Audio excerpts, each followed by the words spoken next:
Hello, land of Instagram. We're going to wait for Celeste to get here. Oh, I got to turn this volume down. There we go. We're telling your followers that you started a live video. Great. Hi, people.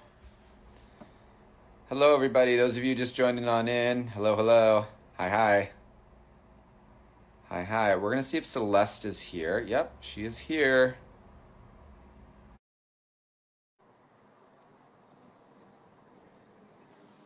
All right, Celeste, I think we're joining on Instagram. Hey, oh, the lighting is so dodgy.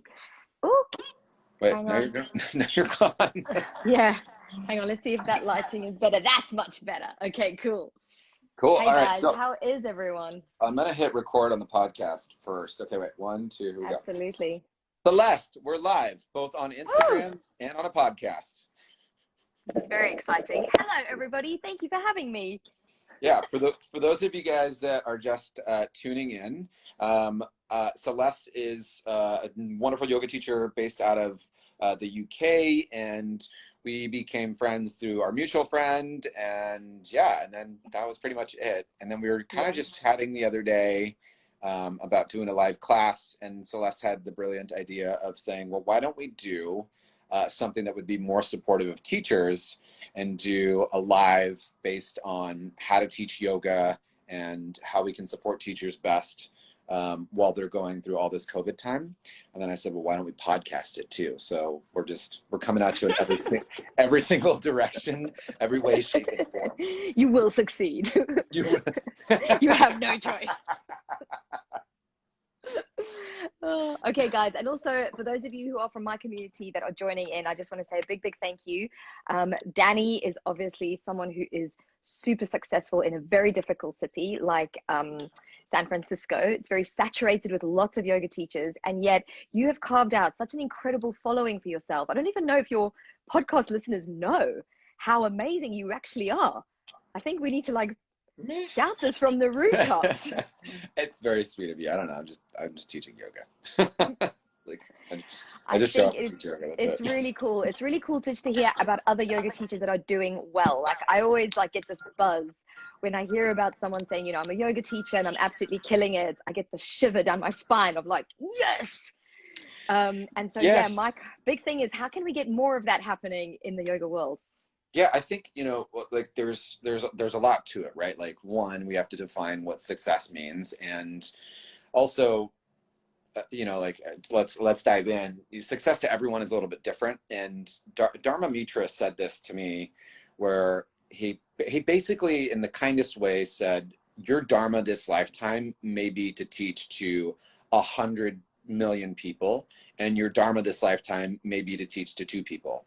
And if you're going into teaching yoga for the gift of teaching yoga, like they're both the same. They're both one and the same.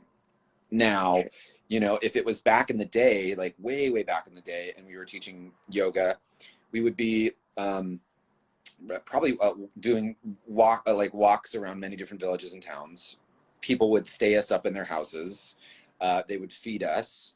We Yeah. would stay there and then maybe go head up to a cave or some sort of temple and guard that and then study there, and people would bring us food, and then we would go and we would travel and we'd wander and we'd do that stuff. It is Not 2020, and that is not definitely how it not the works. life of a yoga teacher. And I think also, just to your point, a lot of teachers feel like there is an emotional sort of self-limiting belief that if they do earn good money as yoga teachers, that they probably are maybe not they're not really on a spiritual path. They may be Yeah, selling themselves short, that they yeah, maybe aren't real. There is this disparity with like, oh, I'm a yoga teacher. Oh, I'm earning a lot of money. Oh, I'm a bad person. There yeah, is a little bit of that in the yoga world. And yeah, I think that's really a shame, given the fact that actually life is so expensive and you do need, guys, we don't have pension. We don't have a yeah, knight in shining armor that's going to give us their trust fund. yeah. We've got to make sure that we provide for ourselves. And there's no reason why we shouldn't have a life of abundance just because we're yoga teachers. So I'd like to kind of I want to break this down like in a few different ways. And I also want to start this entire, before we even move forward, there are going to be a lot of people out there that disagree with a lot of the things that I say, and I'm totally okay with that. I'm not here to make everybody happy, nor would I want to try to make everybody happy. I you're going to hear a lot of the stuff that maybe both Celeste and I say a million different ways from a million different people. We're just trying to share with you guys what has worked best for us and what we can genuinely speak to, and what we believe in, and that's it. And you can, you know, agree or disagree with that. Disagree with it, it's fine. You're a dumb dodo head. No, I'm just kidding. But let's talk about the money part of it. So let's just work with that segment, and then let's dig into the nuts and bolts of actually how to make you successful as a yoga teacher. Money is not even pieces of paper these days. It is just these digital signs that we see on screens for most of it, right? Yeah. Money is not bad. Money is not good. My plants in my house, they are not bad, nor are they good. It's the energy that you put behind it that makes something bad or makes something good. So like anything else, you can be, this is what I love about the Buddhist teachings, you can be an overabundance in anything. It just really, an over intoxication of anything. It really just depends on how you're doing it, right? In order for us to provide a service, and again, this is what we are doing. We are helping people in a very tangible way. We need to eat, we need to sleep, we need to rest, we need to nurture our bodies, so on and so forth. We need to have a mortgage, we need to have a car, we need to pay for our grandma's hospital bills. We need to buy a rainforest if that's our goal. Yeah, nice job. There are different things that we have to do to just take care of ourselves. And I have to pay for education. I have to pay to study yoga. I have to pay to study biomechanics. I have to pay for this podcast, which doesn't make any money, you know, but I'm putting this. Expensive. Yeah, it's super expensive. It's all of this is. And I am doing it, one, because I love to do it, right? So that's definitely a thing. I definitely love to do this. And I would be lying to everybody if I said there wasn't some part of me that wanted to also make what I call success. I like living in San Francisco. I love my apartment. I love riding my motorcycle. Those are things, they're not needs, and I want to understand that. But what we do is a service. Whether you're getting a haircut, whether you're going to whatever it is, there is this exchange in this day and age that we live in. Yeah. Money is the barrier in that exchange. Definitely. Does that make sense? Totally. So there's nothing wrong with money. There's nothing wrong with wanting to make money. There's nothing wrong with exchanging money for yoga services. It is just an exchange of energy. I am showing up fully present into a room. I am giving all my heart, my soul, everything that I've studied the last 10 years, you know, the teachings, the Dharma, all of that. And in exchange, I mean, hey, if someone wants to give me an apartment and charge me no rents and, you know, buy me groceries every week, I'll take it. I'm down. If you guys would rather me forward you my cell phone bill and things like that, like, I'll do it. That's cool too. But that's not how it works. So I think what ends up happening is not necessarily that money is the thing. It's the imposter syndrome that's the thing. It's, I don't deserve this money. I don't deserve to make this much. I don't know enough, so I shouldn't be this successful. At the end of the day, a lot of these blockages, what I find for me, where I was afraid of my own success. I was afraid of me. And we were finding any excuse. Totally. Money absolutely. was an excuse. I don't know enough was an excuse. So-and-so has already done it as an excuse. Yep. We can think of anything in this world, because actually the big thing that came out of all the questions that we asked you guys was everyone's afraid. Yeah. There's just so much fear. Oh, I don't know how to build a following. How to make life easier. I'm like, nothing's easy, dudes. Nothing's going to be easy. You know, I don't know how, I'm not popular on Instagram. You know, like all these things, it's just, guys, it's always going to be a challenge. Yeah.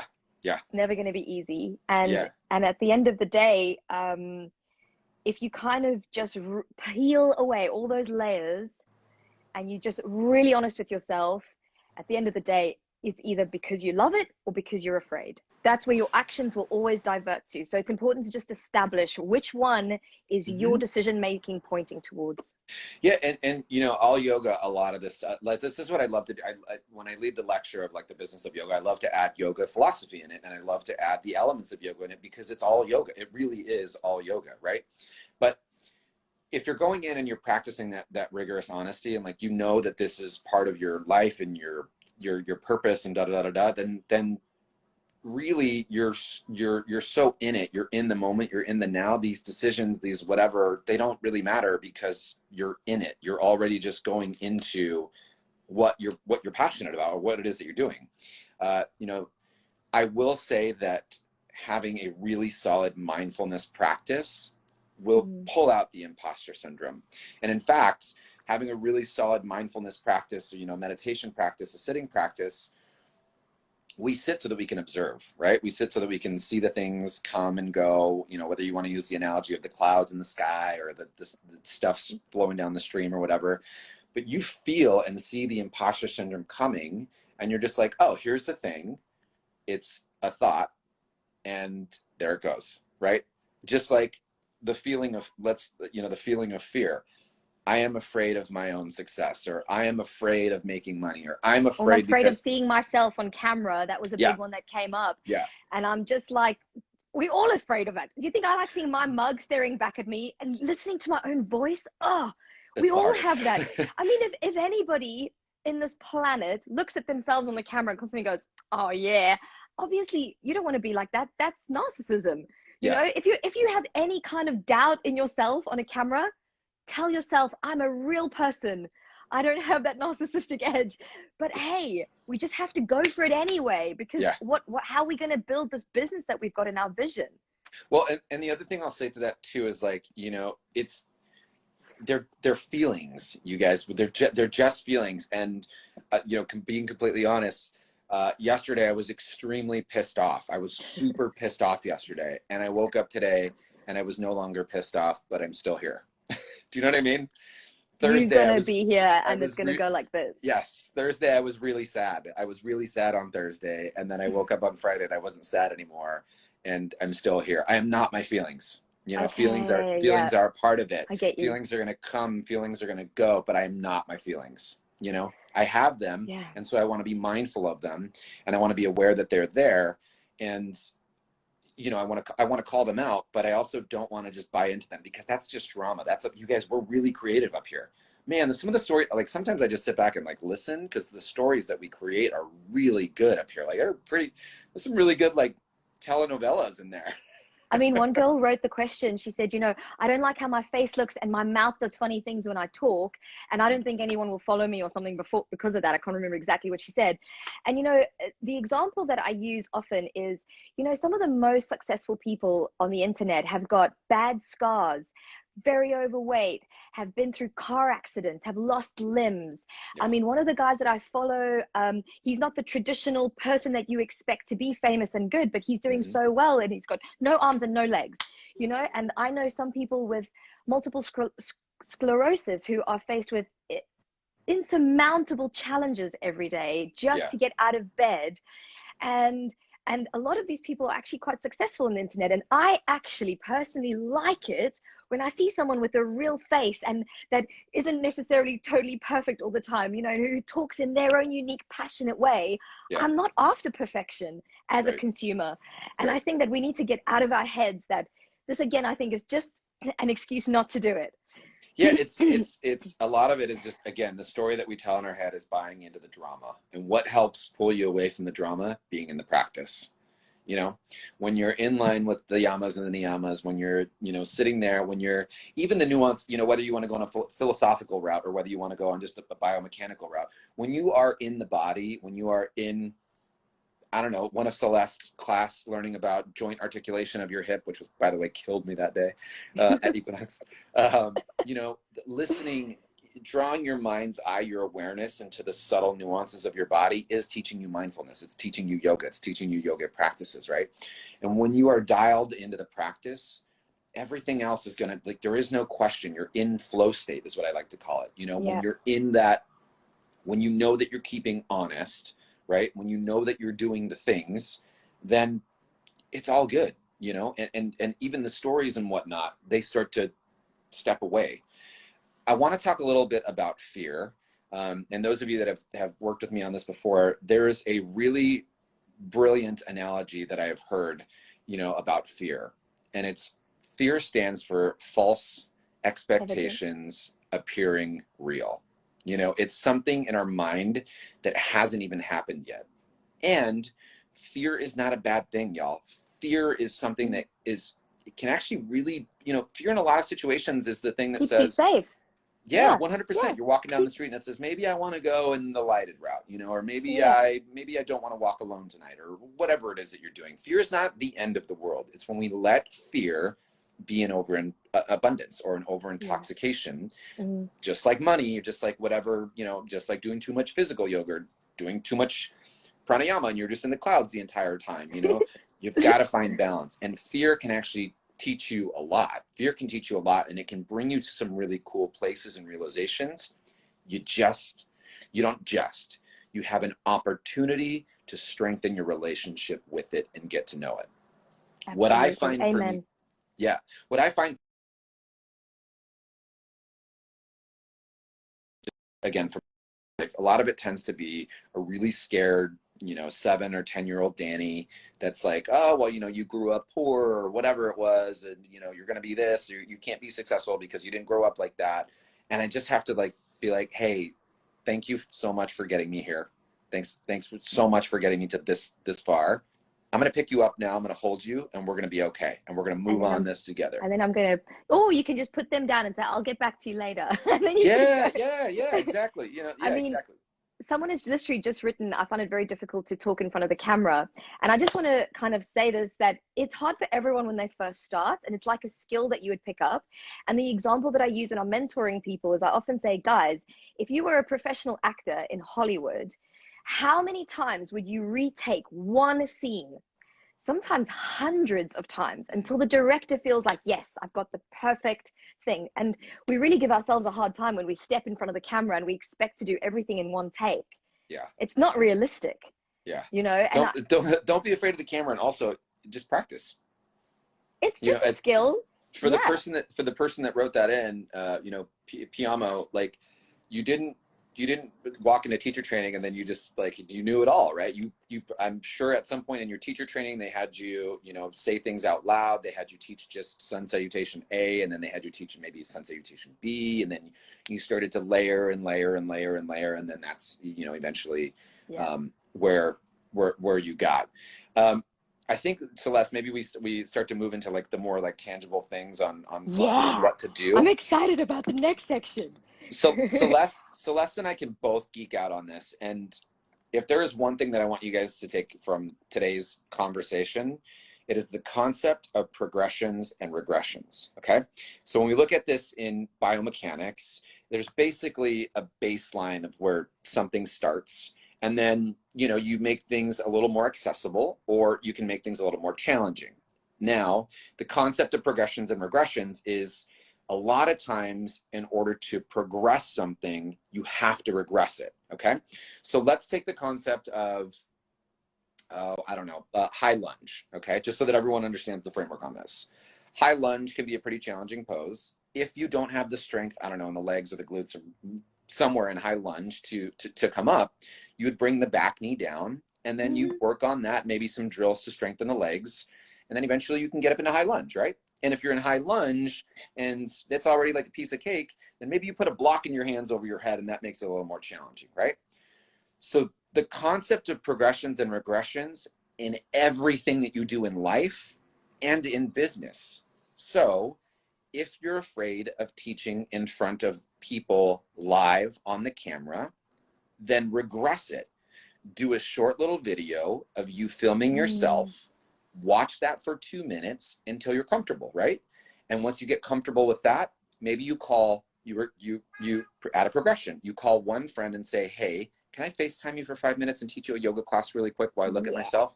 And then you feel good about that. And then you progress it again. You say, okay, let's do a friend FaceTime call where you can add like 2 or 3 people. And then you do that. And if at some point somewhere in there fear comes along, or you lose a step in there, then just regress that again. And then go back to the 1 and 2. You're okay there. And then eventually you start to build up and up and up and up and up and so on and so forth. Definitely. In everything business and everything yoga, and honestly, in conversations that you have in life, really, the concept of progressions and regressions, and I'll lead back to this in everything that we talk about in all these podcasts. I'll talk a lot about these progressions and regressions in everything that we do. So start with that in your mind, yogis, and anyone tuning in. This concept of progressions and regressions is not just for physical movement, biomechanics, blah, blah, blah, blah, blah, blah, blah, blah, blah. It's also in your studies. It's also in your business. It's also in blah, blah, blah, blah, blah, every single thing. It's everything. So yeah, Totally. so let's start there. And then Celeste, take it away. What's the first thing that we're getting into? Let's have a little think. I mean, a lot of people were asking things like, they were like, look, how do I increase my numbers for my Zoom classes? How do I increase my presence and my engagement? And I just wanted to say that with growing an online following, the most important thing that you can do as a practitioner is think about how you can add value. And, you know, I really find it interesting that so many people, you know, they want to grow a following and they want to make money off the back of a following, but you're not giving people a reason to part with their cash. Like, I'll land on an Instagram page and let's say I'm mentoring someone and they go, I really want to grow my Zoom classes. I'll be like, okay, let me look at your Instagram, for example. And I'll be like, well, if I didn't know you as my friend, why would I buy your classes? You've not given me a reason to. You've not shown me what you're about. What's your passion? What do you know? How can you make my life better?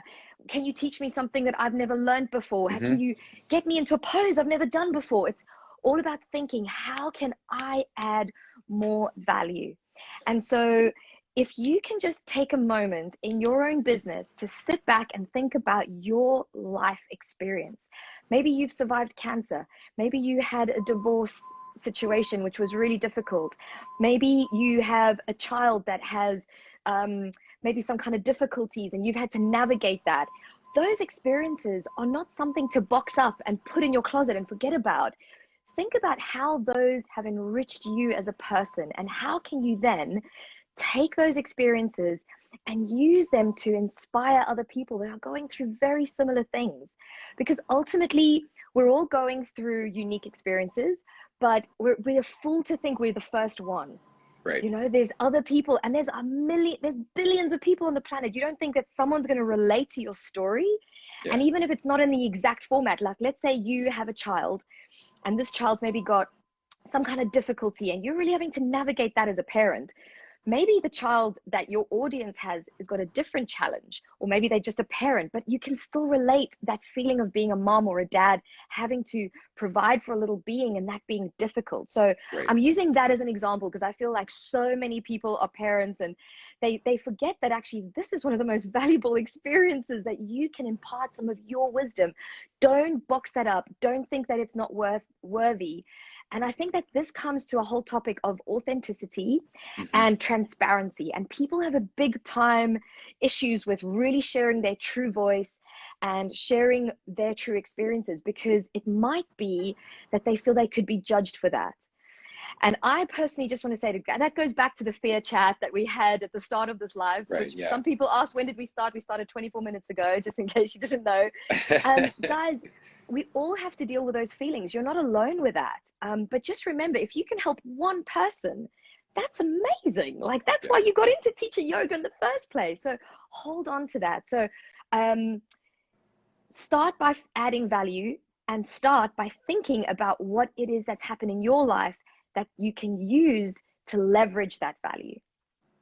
Yeah, I mean, I love all that. Like the part too that I think about is not only being authentic. You know, I think as yoga teachers, I know I'm guilty of it, right? I'm on Instagram and I just see all of my yoga teacher friends. So I'm like, oh my God, they're doing this, they're doing this, oh my God, I'm not doing enough, they're doing that. Oh, I got to do that too. I got to have my practice.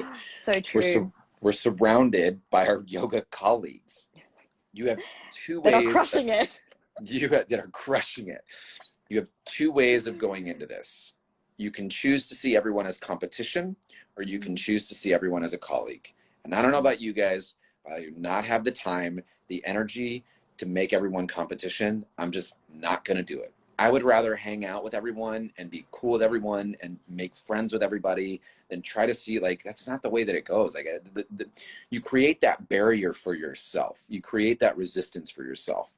Yeah. Going back to the authenticity part, those of you that are new coming out of teacher training, you're probably going to sound like the people that taught you in teacher training for a really long time. Yeah. And that's okay, because you have to integrate that information. You have to integrate it and make it yours and make sense of it.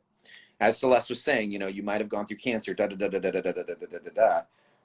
Whatever your story is, it's unique to you. And that is enough. And I'll repeat that. That is enough. Is enough. You don't have to be more inspiring.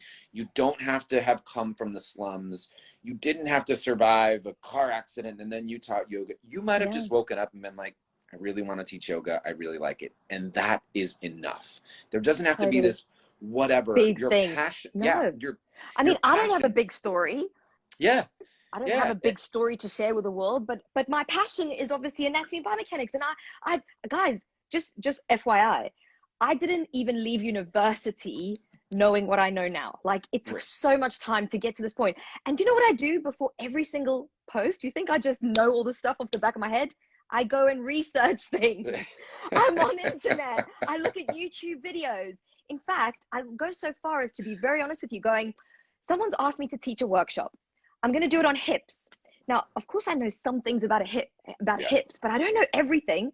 So before the workshop, I do research for hours, hours and hours. And I'm researching.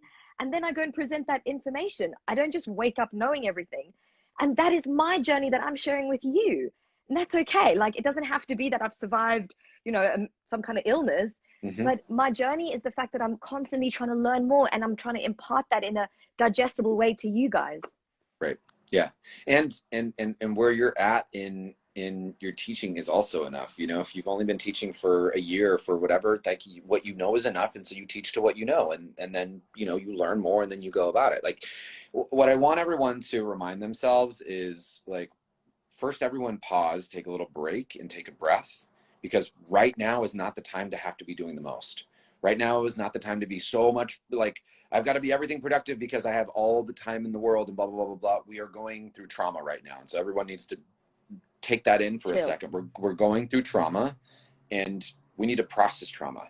And sometimes that's going to be really messy. So if right now you're a mess, be a mess. If right now you don't feel ready to go online because it's really scary right now, that is okay. That is totally okay to honor yourself as a human being operating with emotions in the world right now. That being said, when you are ready and when the story isn't there, and only, I mean, Celeste and I can sit here and be like, yeah, just stay out of fear, blah, blah, blah, blah, blah. But that's going to be an honest conversation with yourself. You're going to know when you're bullshitting yourself, and you're going to know when you're not bullshitting yourself. And when you are ready, start to think about, what is your journey? Who are the people that inspire you? Who are the people that you might want to model after? And there's nothing wrong with that. You know, like, who are the, like, I do this all the time. My best, you know, one of my best friends, two of my best friends are super big Instagram yogis, and I look up to them all the time. And, you know, I ask them for questions and comments and concerns, you know, and it's funny because most of the people are actually really, I genuinely want to see people succeed. I believe in yoga. It's changed my life. I think that the more yoga that's out there, the better the world is going to be. And I can't, not everyone is going to want to listen to Danni Pomplun talk about yoga. Some people might come to my class and be like, this guy's a bozo. I don't want to, like, he's not my jam, or he doesn't look the part I'm for me. she's a bit too. Yeah, whatever, you know, whatever it is, you know, like, the more people teaching yoga, the better, I think, because the more people doing yoga, the world would be in a very different place. So that's my caveat on that. And then I kind of want to, like, just tie back. There's so much to say here. Yeah, we need to do loads of these. Yeah, I want to tie back into what Celeste was saying, right? So the point of, you know, starting somewhere and sharing what you have. Yeah. Every single one of you out there have value. Every single one of you that are teaching out there have value. Go ahead. Just want to say, please make sure what you're adding is value. Yeah. Yeah. I just want to reiterate that. Okay. This is not about, of course you can share personal things, but if you're sharing your breakfast every day, people are probably not going to know why to part with their cash to go to your classes or your workshops. So please just, sorry, I interrupted you, Danny. No, please continue, my love. For sure. I think, you know, and the value, you guys, it doesn't have to be like, oh, whoa, I got them into a bigger pose, right? There are certain teachers that used to frustrate the crap out of me, that I used to go to their classes and be like, their sequencing is horrible. It's atrocious. I would never take their class. But what I realized was people left that class feeling really good about themselves. And what I got behind is that certain teachers were teaching passion, compassion, kindness, love, like other parts of yoga that maybe didn't resonate with me then, but they do now. And I can totally get behind that.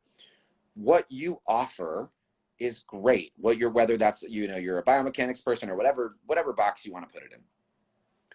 When it comes down to, this is where we're going to get really good, I think. When it comes down to what is your teaching, when Celeste is working with you as a mentor and she's saying, well, what are you giving me? You have to understand, or you don't have to, right? You have this opportunity to understand, well, what are you passionate about? You know, and when you figure out what you're passionate about, that then helps you find your people. If you try to be everything to everybody, you are going to fail. You need to figure out what your thing is. And that's going to change. Like, that's ever growing as a teacher. For a long time, I was an anatomy teacher. Then I became a really serious bhakti teacher. Then I got into philosophy, and now I'm really into Kundalini. Like, you know, that's going to shift and grow. A lot of my students have come on the journey. A lot of them have left. A lot of them come and then they leave when I change, right? It's fine. Yeah. But we're identifying where you're at right now and what you're passionate about, because there's one thing that I will buy is seeing someone talk about something they're passionately about. When I see Celeste make these little videos and she's like, I'm going to tell you about this. And she's so cute about it the entire time, right?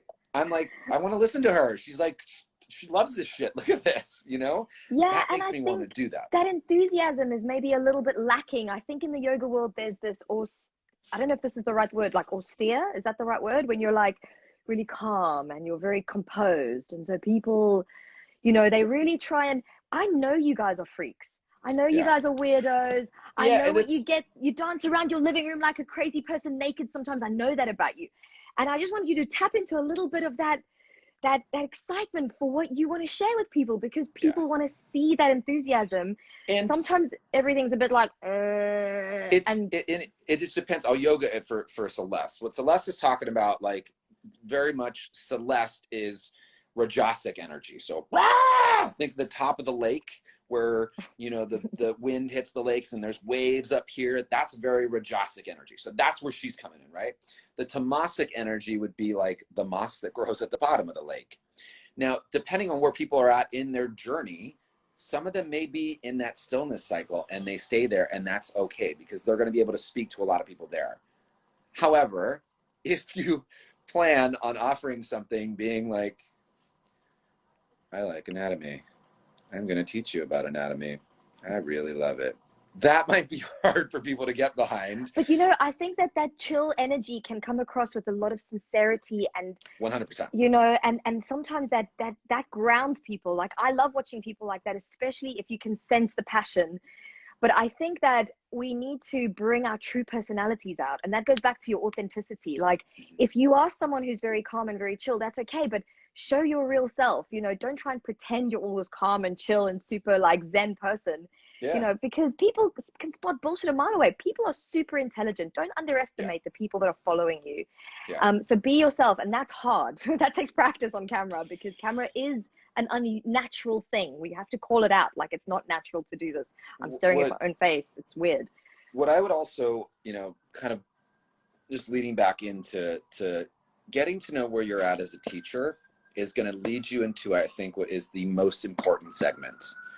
It's once you understand, sorry guys, siren San Francisco. Once you understand where you're at as a teacher, that's going to help you understand who your student is. Okay. So when you understand where you're, let's say, okay, again, going back to the example, Celeste is really into biomechanics. Danny is really into bhakti right now. I am not going to walk into a room of anatomical yogis and be like, you guys, I'm going to teach you about Ganesha today and expect you to buy this Ganesha thing afterwards, because that's probably not the language that I want to speak. I also don't want to go in there and try to be like, Ganesha internally rotates his leg. Yeah, you love this, right? Like, it's not going to sound very it's not going to sound very authentic, right? It's going to sound very fake. It's like there's a disconnect there, right? So understanding where you are as a teacher is going to help you identify who you're looking for, okay? There are 3 types of student archetypes. Write this down if you do not know this. Okay. First one, does anyone want to take a guess? Celeste, do you know? Do you know what the 3 types? No, Okay. I don't know what you're going to say. There's the Celeste, who are the archetypes, or the architects, sorry. These are the archetypes of students. There is Celeste, who are the architects, okay? The architects love to know how things work. They want to see the blueprints. They want to see the mechanics. They love the nuances and the details, right? That's who they are. They love to deconstruct everything and say, ooh, what does this do, right? Okay. Then there's the mystics. And the mystics are the one that wants to come in and hear the, the stories of Ganesh, and they want to chant, and they want to feel their chakras, and they did this crazy pranayama, and they felt the Shiva Shakti flow up their spine, whatever that is. That's who they are, the mystics, right? And then the last ones are the athletes, and the athletes are the ones that come into your class and they just want they're there for their workout. They want to sweat. They're there for yoga. They're there for whatever it is. They are there to work out. There are a lot of times studentship works in a cycle. What I see is that a lot of people start as athletes because they hear that yoga is good for them, right? And then they get into yoga and they start to understand about their body because, as I said earlier, understanding nuances in your body, paying attention and bringing awareness into your body is practicing mindfulness, right? Once you create that relationship with yourself, chances are you're going to trust yourself a bit more to go a little bit deeper into the practice, which then brings you into the mystic. And then at that point, maybe you're more interested or more inclined to hear about your chakras or whatever it is, that you want to work with. Where you are as a teacher is really important to understand because that's going to help you deliver a language. Your value as a teacher may be, well, I'm a crazy athlete. I love to do this, this, and this. I'm really into conditioning, yada, yada, yada. Your value is going to be to the athletes. That's what we'll probably have to speak to. Someone just said, I'm a mystic. This person probably is really into the philosophy and blah, blah, blah, blah, blah, blah, blah, blah, blah, and can speak really well to that type of Dharma class or whatever it is. Celeste can speak to the body like no one I've ever met in my entire life. She's going to be able to attract, and her value is going to be, I might teach you a hip workshop and how to get rid of low back pain and blah, blah, blah, blah, blah, blah, blah, blah, blah, because that's what she understands in her knowledge base, right? Yeah, totally. Now, that's not to say, right, like, again, I've followed this cycle a few times myself in my studentship and in my teachership. I believe that I am a well-rounded teacher in the sense that I've spent 10 plus years studying all the things because I teach 200-hour teacher trainings from start to finish on my own. So I felt like I had to get to know it all.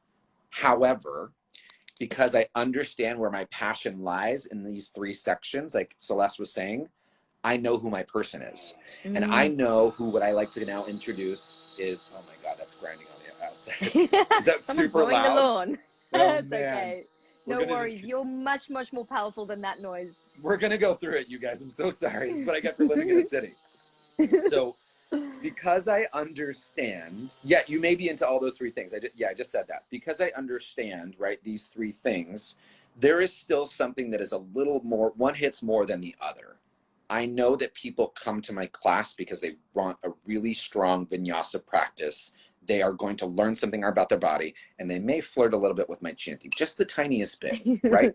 But because I know this, that now brings me to the next layer. So I understand who I am as a teacher. I've spoken authentically to my story. I've spoken authentically to, what my value is. Yeah. Then I can find my avatar. So my avatar is who I'm looking for.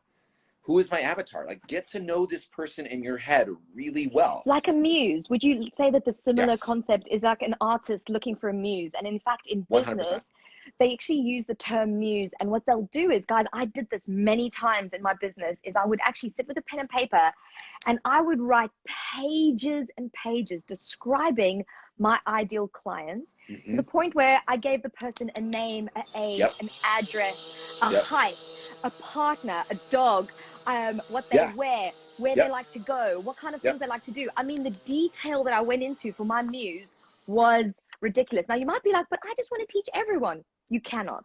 No. That's a one-way ticket to failure. If you can't teach everyone. If you're trying to be everything to everybody, you're literally trying to please grandma who's 79 who just started yoga, and you can't. You know, Billy Joe who's 21 and crazy athlete and wants to just, like, it's just impossible. Totally. That's like and trying to I teach think mixed levels math. It doesn't work. when you understand who your muse is, who your ideal client is, make sure that it's the type of person that you genuinely want to teach. Because remember, these are the kind of people that have to, if they come to your class, like the kind of music you like. You know, so you don't want someone who, I don't want people who hate house music in my class, because that's all I play. Yeah. And I love house music. So if someone doesn't like house music, I'm like, shh, what's up with you, man? You know, like, what's wrong with you? How can you not like house music? So I have to attract the kind of people that love house music. I have to, if there's someone who, you know, doesn't like animals, you know, that hurts my feelings when someone hurts animals, and I'll get upset by that, and I'll probably have an argument with them. So I know the kind of people that I want in my community, you know, would be nice to a dog if it walked past them. Right. So I'm not saying that I've always nailed this, and I'm not saying every single person in my community loves house music and dogs. They maybe come from my sequencing, but I know the majority of the people are very, very close to that muse description that I've written out. Yeah. Get to know who your person, like, just like Celeste said, find out how much money they make. Like, to put everything on them, because that's going to help you figure out what you're going to offer next, right? Yeah. Now, here's the one thing that I like. I'm kind of seeing these little comments too. You guys, this yoga is a business. I want to clear that up, right? If it wasn't a business, then we wouldn't be having this conversation. But you are, you live in a monetary society, so don't, like, this. I understand, and I will. I buy into the concept that yoga is for everybody, and that it should be offered, and da-da-da-da-da. Yes, and I also live in this society where I'm exchanging, you know, money and stuff like that, so I have to do the things. Does that make sense? Yeah, absolutely, guys. Just, I mean, I want a life of abundance. My goal is to buy a rainforest so that no one builds any buildings on it. So, you know, I've got to do really freaking well with money, because I've got to buy a whole country. So that's my goal. I'm going to buy a country and turn it into a rainforest. And I think that that's a good reason to have a lot of money. So I don't think I'm a bad person for wanting a lot of money. Yeah, good. Not at all. No, there's nothing wrong with that. I'm not a bad person for wanting a lot of money. I want to buy my rainforest. There's nothing wrong with wanting abundance or any of that. It's just getting really clear as to your why. You know, when it comes down to any of this stuff, is understanding your why. It's completely knowing what you're doing the thing for. If you're doing it for, you know, the fame or whatever it is, like, good luck. Great, like, good on you. It will work. Some people are really good at wanting to be famous and they get there, but I don't know how much your deepest soul, which is a real thing, especially if you're a yogi, you'll know that there's a part of you that's your superficial intelligence, but there's also that deepest soul part of who you are, that deeper part of you will probably start withering away and dying, and you won't feel very good within yourself, you know? Yeah. And that's sad. Yeah. I 100%. I mean, I couldn't agree more. It's not only just important to figure out your why, but practice it. Like, be in it every single day. Celeste, I'm gonna have to hit record again on the thing. Sorry, you guys. Okay. We're doing two technical things at once. Absolutely, I'm with you right here, brother. Don't worry. Let's see. And while you're doing that, I'm going to just do a recap for anyone who joined us late. Danny and I had started off the chat about knowing that a lot of times we come up with excuses about not wanting to do well in our business. So we'll say, oh, I'm too scared to do the camera. Yes, it's fucking scary for all of us. Sorry for my language, but it is very scary for everybody, and it takes practice. So think about progressions and regressions. Make it a little bit easier for yourself. Maybe do a phone call class with a friend at first. Build it up step by step and practice. It took me years to get comfortable in front of the camera, and I'm still a bit weird sometimes. Number 2, remember to add value to your community. If you're not adding value, there's a good chance that people don't have a reason to part with their money to come to your class or to support your workshops or to buy your online programs. So you need to generate value. What are you going to share with people? And if you can share with people something from your past experience, from something you've just researched on the internet with authenticity, you're probably going to get people excited about what you're excited about. And please share your excitement, share your enthusiasm, your passion. Let it come out in your eyes and your voice and your expression, because people are so desperate for that realness in a human. Yeah. And as you start navigating this, you're going to discover who your ideal client is. You called it the, what did you call it? Your avatar. Avatar. I Build called your it the person, yeah. muse. It's The the muse, same yeah. thing. The Yeah. person, who do you want to have in your community? You never turn away anybody who isn't this ideal person. No, Yeah. never. Yeah. But what you will do is you're going to attract the type of people that really speak to you and your essence. And that community, that tribe are the kind of people that are going to light you up every time you see their faces. Yeah. Yeah. Yep. That and like, honestly, super good homework until we meet next. Guys, we're doing this again next week, same time. We're doing a 3 weeks of this, okay? Yeah. So we're giving up a lot of time and energy because we really want to help you guys. You know, you can always send us questions in the meantime. I feel like a lot of people did ask us about the hardware of this all. Is it podcast to be? I feel like we should probably dig into that in the next episode. Yeah, let's talk about hardware and software on the next episode. Yeah. Is there anything else? Should we take questions from our community? Yeah, actually, let's take a couple of questions before we take off. What questions do you guys have out there? Let me scroll. So people wanted to know the 3 types. Could you just talk about the 3 types again? Yeah. So there's the architects. Architects want to break everything apart. They are what I like to call, I embrace my yoga nerd side. And I'm like, what is internal rotation and why does it work? And what happens when I move and I close the chain and da-da-da-da. They really want to know the detailed nuances of the physical body. And then there's the athletes who just want their butts kicked. And then there is the mystics, and they're the ones who want to start to visit up here, maybe hear about like the Ganesh and the chants and so on and so forth. Yeah, the chakras, So great. like, all that stuff. Yeah. Someone actually asked a really good question. This is Bisha. She's in Pakistan. She opened her own studio. Really, really amazing yoga teacher. She just asked a very good question. In a city with limited practitioners and teachers, I end up with a mixed audience, and I find I want to please them all because of limited access. I think this is a really good question. Yeah. So if we're thinking about it on the physical, I mean, I can take a stab at it. Do you want to take a stab at it? Oh, no, please. Okay, I think what you've, yeah, please. You're amazing. What I think about, I forgot who the name was who asked this, but Bisha. So the understanding of progressions and regressions in the physical body, I'm assuming most people are coming on a physical sense. Understand progressions and regressions and start with that. Always start with the simplest form and give options for add-ons and add-ons and add-ons. And that gives you an opportunity to now create a conversation and a dialogue with those people that are ready to deepen their practice or go further, where you can start offering privates. Okay. So we need to, basically what you're saying is it is possible to cater to those 3 types through progressions and regressions. Totally, 100%. Great advice. Thank you, Danny. Yep. Is there a book you would recommend to learn more about the basics of Kundalini? A book. I don't have a book. I have an amazing teacher that I would recommend. Her name is Kia Miller.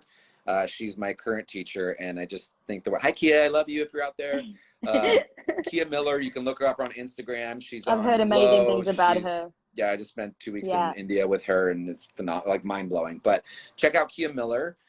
You can also check out Brett Larkin. Actually, Brett Larkin has a ton Brett's amazing. She's phenomenal. She's actually my coach.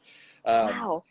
Brett Larkin has she has a playlist on Instagram, or I mean on YouTube, and it's a whole Kundalini playlist of videos. So I would check her out as well. Brett, B-R-E-T-T. Larkin, L-A-R-K-I-N.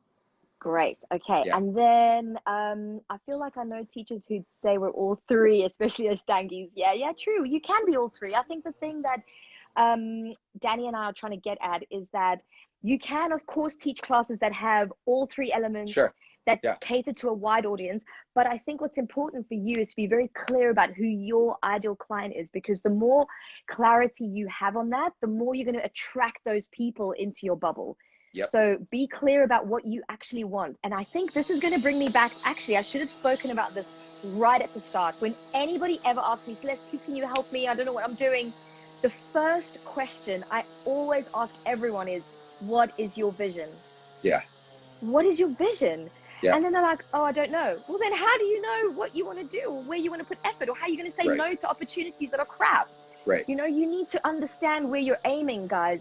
So don't be shy again. Again, I spend hours and pages of just writing out every detail of what I could perceive, what I want my vision ultimately to end up like. Yeah.